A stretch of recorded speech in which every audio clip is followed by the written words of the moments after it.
ಪ್ರಧಾನಿ ಮೋದಿ ಅವರು ಸಂಗೊಳ್ಳಿ ರಾಯಣ್ಣ ರೈಲು ನಿಲ್ದಾಣಕ್ಕೆ ಈಗಾಗಲೇ ತೆರಳಿದ್ದಾರೆ. ಪ್ರಧಾನಿ ಮೋದಿ ಅವರು ಇಲ್ಲಿ 3 ವಂದೇ ಭಾರತ್ ಟ್ರೈನ್ಗೆ ಚಾಲನೆಯನ್ನು ನೀಡಲಿಕ್ಕಿದ್ದಾರೆ. ಬೆಂಗಳೂರು ಬೆಳಗಾವಿ ವಂದೇ ಭಾರತ್ ರೈಲಿಗೆ ಅವರು ಹಸಿರು ನಿಶಾನೆಯನ್ನು ತೋರಲಿಕ್ಕಿದ್ದಾರೆ. ಇದೇ ಸಮಯದಲ್ಲಿ ಅಮೃತ್ಸರ್ ಶ್ರೀಮಾತಾ ವೈಷ್ಣೋದೇವಿ ಕತ್ರಾ ಹಾಗೆಯೇ ನಾಗ್ಪುರ್ ಪುಣೆ ವಂದೇ ಭಾರತ್ ರೈಲು ಸೇವೆಗಳ ಉದ್ಘಾಟನೆಯೂ ಕೂಡ ನಡೆಯಲಿಕ್ಕಿದೆ ವರ್ಚುವಲ್ ಮೂಲಕ. ಪ್ರಧಾನಿ ಮೋದಿ ಅವರು ಈ ಮಹತ್ವದ ಕಾರ್ಯಕ್ರಮಕ್ಕಾಗಿ ಆಗಮಿಸ್ತಾ ಇರುವ ಹಿನ್ನೆಲೆ ನೋಡಿ ಬಿಜೆಪಿ ಕಾರ್ಯಕರ್ತರಲ್ಲಿ ಯಾವ ರೀತಿ ಹರ್ಷೋಲ್ಲಾಸ ಮನೆ ಮಾಡಿದೆ ಅಂತ ಹೇಳಿ. ಪ್ರಧಾನಿ ಮೋದಿ ಅವರ ಭವ್ಯ ಸ್ವಾಗತಕ್ಕೆ ರಸ್ತೆಯುದ್ದಕ್ಕೂ ಕಾದು ಕುಳಿತಿದ್ದಾರೆ ಕಾರ್ಯಕರ್ತರು. ಇನ್ನು ಈ 3 ವಂದೇ ಭಾರತ್ ಟ್ರೈನ್ನ ವಿಚಾರವಾಗಿ ಹೇಳೋದಾದ್ರೆ, ಈ ಬೆಂಗಳೂರಿಂದ ಬೆಳಗಾವಿಗೆ ಹೊರಡುವಂತಹ ವಂದೇ ಭಾರತ್ ವಾರದ 6 ದಿನ ಸೇವೆಗೆ ಲಭ್ಯ, ಬುಧವಾರ ಹೊರತುಪಡಿಸಿ. ಈ ಸೇವೆಯ ಸದುಪಯೋಗವನ್ನು ಪಡೆದುಕೊಳ್ಳಿ ಅಂತ ಹೇಳಿ ಈಗಾಗಲೇ ಜನರಲ್ಲಿ ಮನವಿಯನ್ನು ಮಾಡಿಕೊಳ್ಳಲಾಗಿದೆ. ಇಲ್ಲಿಂದ ನೇರವಾಗಿ ಪ್ರಧಾನಿ ಮೋದಿ ಅವರು ರಾಗಿಗುಡ್ಡ ಮೆಟ್ರೋ ಸ್ಟೇಷನ್ ಅಲ್ಲಿ ಹಳದಿ ಲೈನ್ ಉದ್ಘಾಟನೆ ಮಾಡಲಿಕ್ಕಿದ್ದಾರೆ. ಇದು ಕೂಡ ಅಷ್ಟೇ ಬೆಂಗಳೂರಿಗರು ಕಂಡಂತಹ ಬಹು ವರ್ಷಗಳ ಕನಸು, ಬಹು ನಿರೀಕ್ಷಿತ ಈ ಹಳದಿ ಮಾರ್ಗಕ್ಕೆ ಇವತ್ತು ಪ್ರಧಾನಿ ಮೋದಿ ಅವರಿಂದ ಸ್ವಾಗತ ಉದ್ಘಾಟನೆ ಸಿಗಲಿಕ್ಕಿದೆ. ನೋಡಿ ಎಲ್ಲೆಡೆ ಯಾವ ರೀತಿ ಅನೇಕ ಕಲಾ ತಂಡಗಳಿಂದ ಪ್ರಧಾನಿ ಮೋದಿ ಅವರ ಸ್ವಾಗತಕ್ಕೆ ಸಜ್ಜಾಗಿ ನಿಂತಿರುವಂಥದ್ದು. ಕ್ರಾಂತಿವೀರ ಸಂಗೊಳ್ಳಿ ರಾಯಣ್ಣ ರೈಲ್ವೆ ನಿಲ್ದಾಣದಿಂದ ರಾಗಿಗುಡ್ಡದವರೆಗೂ ಬೈ ರೋಡ್ ಪ್ರಧಾನಿ ಮೋದಿ ಅವರು ತೆರಳಲಿಕ್ಕಿದ್ದಾರೆ. ಈ ಹಿನ್ನೆಲೆ ಪ್ರಧಾನಿ ಮೋದಿ ಅವರು ಸಂಚರಿಸುವಂತಹ ಮಾರ್ಗದ ಎರಡೂ ಬದಿಯಲ್ಲಿ ಬ್ಯಾರಿಕೇಡ್ಗಳನ್ನು ಹಾಕಿದ್ದಾರೆ. 10,000 ಪೊಲೀಸರ ನಿಯೋಜನೆ, ಕಾಕಿ ಕೋಟೆ ಇಡೀ ಬೆಂಗಳೂರಿನಲ್ಲಿ ಇವತ್ತು. 200 ಇನ್ಸ್ಪೆಕ್ಟರ್ಸ್, 100 PSIಗಳು, ಜಾಯಿಂಟ್ ಕಮಿಷನರ್ಸ್, ACP, DCPಗಳು ಎಲ್ಲರೂ ಕೂಡ ಉಪಸ್ಥಿತರಿದ್ದಾರೆ. ಎಷ್ಟು ಮಾಹಿತಿಯನ್ನು ನೀಡುತ್ತಾರೆ ಪ್ರತಿನಿಧಿ ವೀರೇಶ್. ಈಗ ಕ್ರಾಂತಿವೀರ ಸಂಗೊಳ್ಳಿ ರಾಯಣ್ಣ ರೈಲ್ವೆ ಸ್ಟೇಷನ್ನಿಂದ ನೇರ ಸಂಪರ್ಕದಲ್ಲಿ ಜಾಯ್ನ್ ಆಗಿದ್ದಾರೆ. ವೀರೇಶ್, ಏನ್ ನಡೀತಾ ಇದೆ ಅಲ್ಲಿ ಸದ್ಯಕ್ಕೆ? ಬಂದ್ರ ಮೋದಿ ಅವರು, ಏನ್ ಅಪ್ಡೇಟ್ಸ್ ಕೊಡ್ತೀರಿ?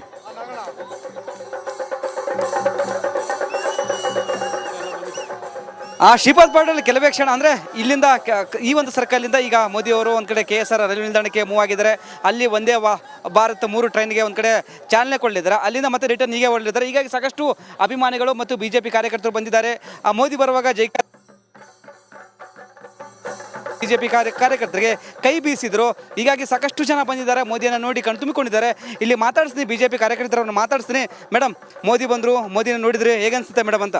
ಖುಷಿ ಆಗುತ್ತೆ ನೋಡಿದ್ದಕ್ಕೆ, ತುಂಬ ಸಂತೋಷ ಆಯಿತು. ಎಷ್ಟು ಗಂಟೆಗೆ ಬಂದ್ರಿ ಮೇಡಮ್? ಬೆಳಗ್ಗೆ ನಾವು ಒಂದು 9 ಗಂಟೆಗೆ ಬಂದ್ವಿ. ನೀವು ಮೋದಿ ನೋಡ್ಬೇಕಂತ ಬಂದಿದ್ದೆ, ಹೇಗೆ ಮೇಡಮ್ ಅಂತ? ಮೋದಿ ನೋಡ್ಬೇಕಂತ ನಾವು ಕಾರ್ಯಕರ್ತರು. ಮೇಡಮ್ ಹೇಳಿ. ನಮಸ್ಕಾರ ಸರ್, ನಾವು ನಮ್ಮ ಸಾರ್ಗಿಂದ ಬಂದಿದ್ದೀವಿ, ಮೋದಿನ ನೋಡೋಕ್ಕೆ ಬಂದಿರೋದು. ಹೌದು ಸರ್, ಒಂದು ಕಡೆ ವಿವಿಧ ಕಾರ್ಯಕ್ರಮ ಉದ್ಘಾಟನೆ ಮಾಡ್ತಿದ್ದಾರೆ. ಈಗ ಒಂದು ಕಡೆ ಕ್ರಾಂತಿವೀರ ಸಂಗೊಳ್ಳಿ ರಾಯಣ್ಣ ರೈಲ್ವೆ ಸ್ಟೇಷನ್ಗೆ ಹೋಗಿದ್ದಾರೆ, ವಂದೇ ಭಾರತ್ ಟ್ರೈನ್ಗೆ ಚಾಲನೆ ಕೊಟ್ಟಿದ್ದಾರೆ. ಏನು ಹೇಳ್ತಾರೆ ಸರ್ ಅಂತ? ಸರ್, ಮೋದಿ ಒಂದು ಇನ್ಸ್ಪಿರೇಷನ್. ಜನಗಳು ಇಲ್ಲಿ ನಾವು ಕರ್ಕೊಂಡು ಬಂದಿರೋದು ಒಂದು 50% ಅಂದರೆ ವಾಲಂಟಿಯರ್ ಮೋರ್ ದೆನ್ 50%. ಆ ಥರ ಇಲ್ಲಿ ಅವ್ರ ಇನ್ಸ್ಪಿರೇಷನ್. ಅವ್ರು ನೋಡಿದ್ರೆ ಏನೋ ಒಂಥರ ಖುಷಿ ಆಗುತ್ತೆ, ಮತ್ತು ಅವ್ರ ಥರ ನಾವು ನಡ್ಕೊಳ್ಬೇಕಂತ ಒಂದು ಇದಾಗುತ್ತೆ. ಆ ಇದರಿಂದ ನಾವು ಎಲ್ಲ ಕಾರ್ಯಕರ್ತನ ಕರ್ಕೊಂಡು ಬಂದಿದ್ವಿ ನಾವು. ಹೇಳಿ. ಸೇಮ್ ಸರ್, ನಮ್ದು ತುಂಬ ಸಂತೋಷ ಆಯಿತು ಮೋದಿ ಅವ್ರು ನೋಡಿದ್ದಕ್ಕೆ. ಮನೆ ಮೋದಿ ನೋಡಿದ್ರೆ ಹೇಗೆ ಅನ್ಸುತ್ತೆ? ಖುಷಿ ಆಯಿತು, ತುಂಬ ಖುಷಿ ಆಯಿತು. ಮೋದಿ ತುಂಬ ಯೋಜನೆಗಳೆಲ್ಲ ಮಾಡಿದ್ದಾರೆ. ಅವರು ಯಾರಿಗೆ ದೇಶಕ್ಕೋಸ್ಕರ ಸೇವೆ ತುಂಬ ಮಾಡ್ತಾ ಇದ್ದಾರೆ. ಅವ್ರಿಗೆ ಜನಗಳಿಗೆ ತುಂಬ ಇನ್ನೂ ಹತ್ತಿರದಿಂದ ನೋಡಿದ್ರೆ ತುಂಬ ಖುಷಿ ಬಿಡ್ತಿದ್ವಿ. ಮೋದಿಜಿ ನೋಡಿ. ಹೌದೌದು ಸರ್, ಏನು ಹೇಳ್ತೀರಿ? ಈಗ ಮೋದಿ ಅವರು ಬಂದರು, ಈಗ ಕೈ ಬೀಸಿದ್ರು, ನಿಮಗೂ ಸಹ ಏನು ಹೇಳ್ತೀರಿ ಸರ್ ಅಂತ? ಬೆಳಗ್ಗೆ 9 ಗಂಟೆಯಿಂದ ಇಲ್ಲಿ ಎಲ್ಲ ನಮ್ಮ ಪಕ್ಷದ ಕಾರ್ಯಕರ್ತರು, ಬೇರೆ ಎಲ್ಲಿರ್ತಕ್ಕಂಥ ಎಲ್ಲರೂ ಕೂಡ ಮೋದಿಯವ್ರನ್ನ ನೋಡೋಕ್ಕೆ ತುಂಬ ಕುತೂಹಲದಿಂದ ಇಲ್ಲಿ ಕಾಯ್ತಾ ಇದ್ದರು. ಈಗಾಗಲೇ ಮೋದಿಯವರು ಬಂದು ಉದ್ಘಾಟನೆ ಒಳಗಡೆ ಹೋಗಿದ್ದಾರೆ. ತೀರಾ ಅವ್ರು ಬಂದು ಮತ್ತೆ ರಾಗಿಗುಡ್ಡ ಒಂದು ಏನು ಮೆಟ್ರೋ ಸ್ಟೇಷನ್ಗೆ ಹೋಗಿ ಅಲ್ಲಿ ಹಳದಿ ಬಣ್ಣದ್ದು ನೂತನವಾಗಿ ಏನು ಮೆಟ್ರೋನ ರೈಲ್ವೆನ ಒಂದು ಉದ್ಘಾಟನಾ ಕಾರ್ಯಕ್ರಮಕ್ಕೆ ಬಂದಿದ್ದಾರೆ. ನಮಗೆಲ್ಲರಿಗೂ ಕೂಡ ತುಂಬ ಖುಷಿ ಪಟ್ಟಿದೆ. ಇಡೀ ದೇಶ ಹೆಮ್ಮೆ ಪಡುವಂಥ ನರೇಂದ್ರ ಮೋದಿ ಅವರು ದೇಶಕ್ಕೆ 2014ರಲ್ಲಿ ಒಂದು ಪ್ರಧಾನಮಂತ್ರಿ ಆದಮೇಲೆ ಭಾಳಷ್ಟು ಅಭಿವೃದ್ಧಿ ಕಾರ್ಯಗಳನ್ನು ಮಾಡ್ತಾ ಇದ್ದಾರೆ. ಮುಂದಿನ ದಿನಗಳಲ್ಲೂ ಕೂಡ ಭಾರತ ವಿಶ್ವದಲ್ಲಿ ಒಂದು ಒಳ್ಳೆಯ ಸ್ಥಾನಕ್ಕೆ ಹೇಳಿರ್ತಂತ ನಾವೆಲ್ಲ ಕೂಡ ಖುಷಿಯಾಗಿ ಅವರನ್ನು ನೋಡೋಕ್ಕೆ ಈ ಸಂದರ್ಭದಲ್ಲಿ ಬಂದಿದ್ದೀವಿ. ಮೋದಿ ಸ್ಪೆಷಲ್ ಇವತ್ತು ಸಂಡೇ ಸ್ಪೆಷಲ್, ಇವತ್ತು ಮೋದಿ ಸ್ಪೆಷಲ್ಲು. ನಮ್ಮ ಎಲ್ರಿಗೂ ಒಂದು ನಮ್ಮ ಕ್ಷೇತ್ರಕ್ಕೆ ಬಂದಿರೋದಕ್ಕೆ ಪ್ರಧಾನಮಂತ್ರಿಗಳು ಅವ್ರಿಗೆ ಧನ್ಯವಾದಗಳನ್ನ ತಿಳಿಸ್ತಾ ಇದ್ದೀವಿ.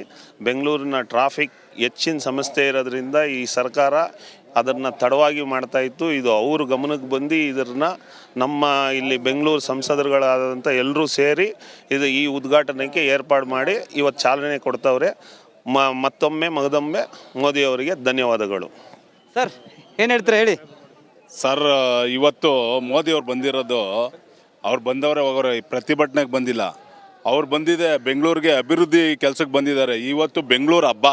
ಇವತ್ತು ನಮ್ಮ ರಾಜ್ಯದಲ್ಲಿರೋರಿಗೆ ಎಲ್ಲ ಜನತೆಗೂ ಪರವಾಗಿ ಅವ್ರಿಗೆ ಸ್ವಾಗತ ಹೇಳ್ತಾ ಇದ್ದೀನಿ. ಮತ್ತು ಅವರು ಏನಂತಂದರೆ ಯಾವುದೇ ಒಂದು ಇಲ್ಲಿ ಬಂದ್ರೂ ಬರೀ ಅಭಿವೃದ್ಧಿಗೆ ಬಂದವ್ರೆ ಸರ್. ನಾವು ಇದುವರೆಗೂ ಅವ್ರನ್ನ ಹತ್ರದಿಂದ ನೋಡಿರೋದು ಅಂತಂದರೆ ಇಲ್ಲಿ 2 ಸರಿ ಅಭಿವೃದ್ಧಿ ಕೆಲಸಕ್ಕೆ ಬಂದಾಗಲೇ ಅವ್ರನ್ನ ನೋಡಿರೋದು ನಾವು. ಯಾವುದೇ ಒಂದು ಮಾಡಿದ್ರು ಮೋದಿ ಅವರೇನೇ ಎಲ್ಲನೂ ಮೆಟ್ರೋ ಆಗಲಿ ರೈಲ್ ಆಗಲಿ ಎಲ್ಲ ಮಾಡಿರೋದು. ಆದ್ದರಿಂದ ಅವ್ರಿಗೆ ಧನ್ಯವಾದಗಳು ಹೇಳ್ತೀವಿ. ಎಲ್ಲ ಜನತೆ ಪರವಾಗಿ ನಾವು ಧನ್ಯವಾದಗಳು ಹೇಳ್ತೀವಿ. ಸರ್, ಡೆವಲಪ್ಮೆಂಟ್ ಅಂದರೆ ಮೋದಿ ಪ್ರಪಂಚದಲ್ಲಿ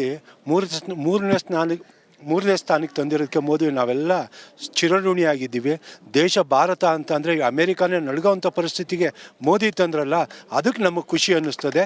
ಅದಕ್ಕೋಸ್ಕರ ಇಷ್ಟೊತ್ತು ನಾವೆಲ್ಲ ಕಾಯ್ತಾ ಇದ್ದೀವಿ. ಅವರು ಬಂದು ಯಾವ ರೀತಿ ನೋಡ್ತಾರೋ ರೋಡ್ ನೋಡಿದ್ರೆ ನಮ್ಗೆ ಅಷ್ಟು ಖುಷಿ ಅನ್ನಿಸ್ತದೆ. ಡೆವಲಪ್ಮೆಂಟ್ ಅಂದರೆ ಮೋದಿ ಅಂದರೆ ಡೆವಲಪ್ಮೆಂಟು. ಹರ ರಾಮದೇವ ಬೆಂಗಳೂರು ಕಾರ್ಯಕ್ರಮಕ್ಕೆ ಡೆಲ್ಲಿಯಿಂದ ಬೆಂಗಳೂರಿಗೆ ಬಂದಿರೋದು ನಮಗೆಲ್ಲ ತುಂಬ ಸಂತೋಷವಾಗಿದೆ.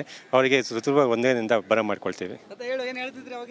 ಭಾರತ ದೇಶದ 140 ಕೋಟಿ ಜನರ ಜೀವನಾಡಿ, ಭಾರತ ದೇಶದ ಸೂರ್ಯ ನರೇಂದ್ರ ಮೋದಿಯವರು ಅಭಿವೃದ್ಧಿಯ ಹರಿಕಾರ. ಎಲ್ಲರೂ 140 ಕೋಟಿ ಜನರು ಒಂದೇ ಅಂತ ಕಾಣಿರುವ ದೈವಾನುಭೂತ ಸಂಭೂತ ನರೇಂದ್ರ.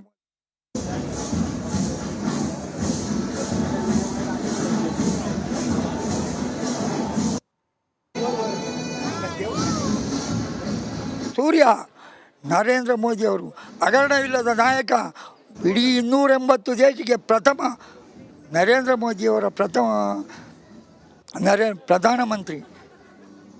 ಈ ದೇಶದಲ್ಲಿ ನರೇಂದ್ರ ಮೋದಿಯವರು ಇರೋಕ್ಕೆ ಭಾರತ ದೇಶದ 140 ಕೋಟಿ ಜನರು ಧನ್ಯರು. ಶ್ರೀಪಾದ್ ಪಟೇಲ್ ಆ ಒಂದು ಭಾಗದಲ್ಲಿ ಸಾಕಷ್ಟು ಕಾರ್ಯಕರ್ತರು ಇದ್ದಾರೆ. ಯಾಕಂದರೆ ಸಾಕಷ್ಟು ಜನ ಬಂದಿದ್ದಾರೆ. ಒಂದು ಕಡೆ BJP ಕಾರ್ಯಕರ್ತರು. ಸರ್ ಬನ್ನಿ ಸರ್, ಹೇಳಿ ಏನು ಹೇಳ್ತಿದ್ರ? ಈಗ ಬಂದಿದ್ದಾರೆ, ಮೋದಿಯನ್ನು ಕಣ್ ತುಂಬಿಕೊಂಡ್ರಿ, ನಿಮಗೂ ಸಹ ಕೈ ಬೀಸಿದ್ರು. ಹೌದು ಸರ್, ಮೋದಿ ಅವರು ಈ ದೇಶವನ್ನು ಉನ್ನತ ಸ್ಥಾನಕ್ಕೆ ತಗೊಂಡು ಹೋಗೋಕ್ಕೆ ತುಂಬ ಕಷ್ಟಪಟ್ಟು ಮಾಡ್ತಾ ಇದ್ದಾರೆ.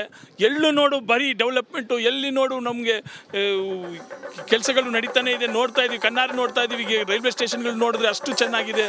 ಎಲ್ಲ ಥರವಾದ ಸೌಲಭ್ಯವನ್ನು ಮಾಡ್ಕೊಂಡು ಬರ್ತಾ ಇದ್ದಾರೆ. ಒಂದು ಮಾತು ಹೇಳ್ತೀನಿ ಸರ್ ನಿಮ್ಮ ಮಾಧ್ಯಮದ ಮೂಲಕ. ಈಗ ವಿರೋಧ ಪಕ್ಷ ನಾಯಕರಾಗಿ ರಾಹುಲ್ ಗಾಂಧಿ ಅವರು ಮತ್ತು ಪಕ್ಷದವರು ಮಾತಾಡ್ತಿದ್ದಾರಲ್ಲ, ಸೈನಿಕರನ್ನ ಅವರು ಕೀಳ್ತನ ಮಾಡಿ ಮಾತಾಡ್ತಿದ್ದಾರೆ ಸರ್. ಇವೆಲ್ಲ ಅವರಿಗೆಲ್ಲ ನಾವೆಲ್ಲರೂ ಖಂಡನೆ ಹೇಳಬೇಕು. ಅವರಿಗೆಲ್ಲ ಬಾಯಿ ಮುಚ್ಚಿಸ್ಬೇಕು. ನರೇಂದ್ರ ಮೋದಿ ಅಂತ ಒಂದು ಹೆಮ್ಮೆಯ ಪ್ರಧಾನಿ ನಮಗೆ ಸಿಕ್ಕಿರೋದು ನಾವು ಮಾಡಿರೋ ಪುಣ್ಯ, ಈ ದೇಶ ಮಾಡಿರೋ ಪುಣ್ಯ. ಅವರು ಒಂದು ಅವತಾರ, ಇವತ್ತು ನಮ್ಮ ದೇಶಕ್ಕೆ ಸಿಕ್ಕಿರೋ ಅವತಾರ. ಅವ್ರು ಇರೋ ತನಕ ಭಾರತವನ್ನು ಯಾರು ಏನು ಮಾಡೋಕ್ಕಾಗಲ್ಲ ಸರ್. ಭಾರತ ಎಲ್ಲೋ ಹೋಗಿ ನಿಂತಿರುತ್ತೆ.